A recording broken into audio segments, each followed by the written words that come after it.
Hello po, magandang umaga po sa inyong lahat. Ngayon po ay meron tayong bagong nakuha na bato. Excuse me. Ito po ay nakuha ko sa bukid, bundok. Itong bato na ito ay nakapatong sa bato rin. Ito ay dumikit sa bato na kung saan yung araw na bagong silang doon siya nakapwisto, itong batong yan. Ang bato sa pagkakuha ko, ang dinikitan niya dito ay kasing laki ng bahay, yung bato na nandun sa bukid.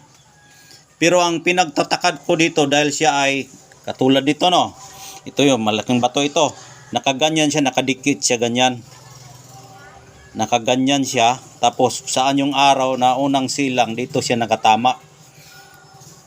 Tapos nagtataka ako bakit nga pagsikat sa araw ito po ay kumikinang. Kumikinang po ito.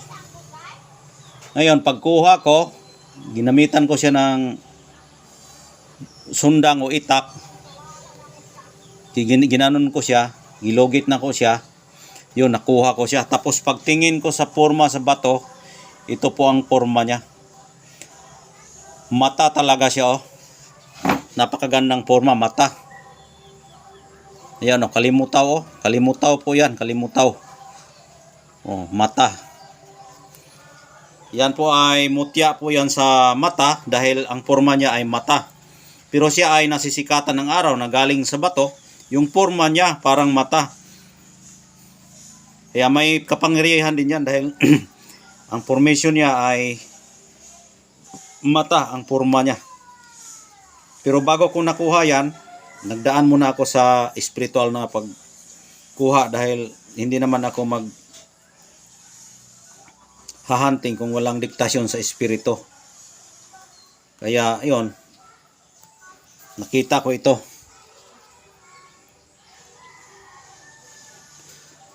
Ayan, o, ikutin natin para makita yung likod. Kung titingnan yung forma niya, excuse me. Kung titingnan niya yung forma dito, para siyang ano, no, para siyang may maraming hugis na balod, no. Yan, oh. Ikutin natin, no, ng mabuti, oh. Yan, oh. Para din siyang ipu-ipo, no. Ayan. Pero ang pinagkaiba nito, hindi man ito ipu-ipo. Pero bakit siya dumikit doon sa bato? At yung dito niya, parang mata. Parang mata po yung forma niya, oh. Parang kalimutaw ng tao. Yan. Parang mata. Tapos yung likod niya, pag ganyanin mo pagtingin, para siyang ipo-ipo.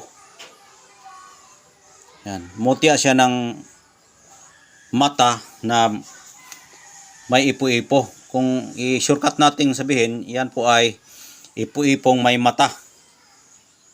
Pero hindi ko man siya nakita sa actual na aking pagkakuha sa ipo-ipo.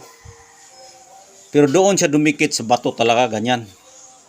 Hindi ko ito matuklasan kung walang sikat na araw na tumama dito sa batong ito.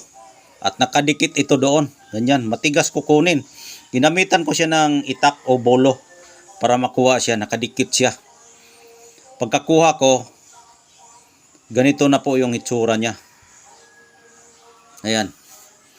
Pwede nating sabihin na siya po ay mutya sa ipu-ipong mataan o may mata. Pero hindi ako sure na siya po ay ipu-ipo dahil gusto ko talaga kapag makita ko sa actual, yun ang sasabihin ko. Pero yung forma ng bato sa aking pagbasa, ipu-ipo siyang mataan. Ipu-ipong may mata. Kasi yung ipu-ipo kasi may mata din yan. May mata yung ipu-ipo. May mata. Pero hindi ito ipu-ipo, no, na aking pagkakuha sa actual. Dahil ang pagkakita ko nito, doon ito nasisikatan ng araw na tumama sa bato at ito ay gilogit na ko sa aking itak o bulo. Kaya ang gamit ito ay sure ako ito ay Kapag ipikit mo ang iyong mata, dahil ito'y mutya ng mata, matang araw, kapag ipikit mo, hindi mo talaga makikita dahil pinikit mo. Kapag i-open mo yung mata mo, may makikita ka.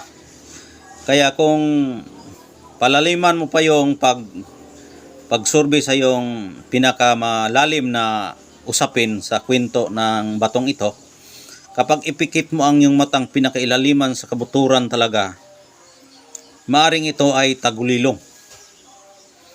Tagulilong siya na hindi mo makikita. Nakapikit na nga siya, hindi mo makikita. At kung may mga kaaway ka, hindi makakita sa'yo. O hindi ka man matatamaan dahil walang silang nakita. Kapag ibuka mo yung mata mo,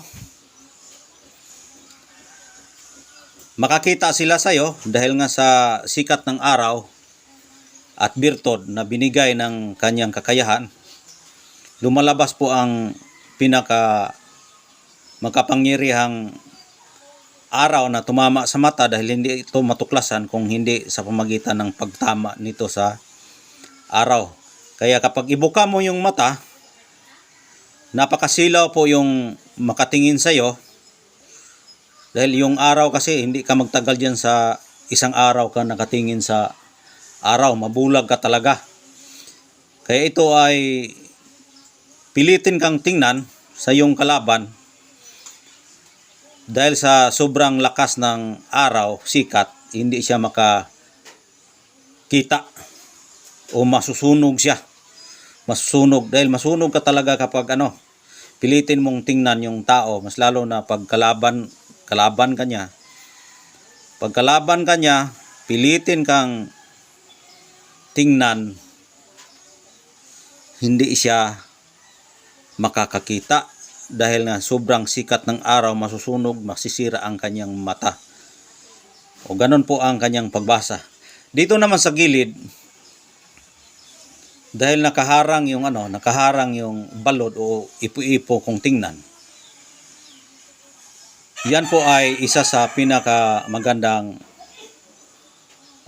bakod mo yan, bakod. Bakod yan sa isang mata.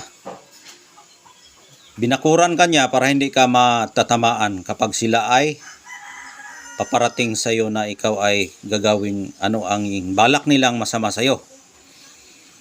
Kumbaga ito ay katawan mo, lahat ito'y katawan mo, hindi ka matatamaan sa may bakod kasi yan Yung bakod niya para siyang balod at ipo-ipo. Ganyan po ang pagbasa. Tapos kapag dalhin mo ito, dalawa lang ang pinakamatigas at makapangyarihang proteksyon nito.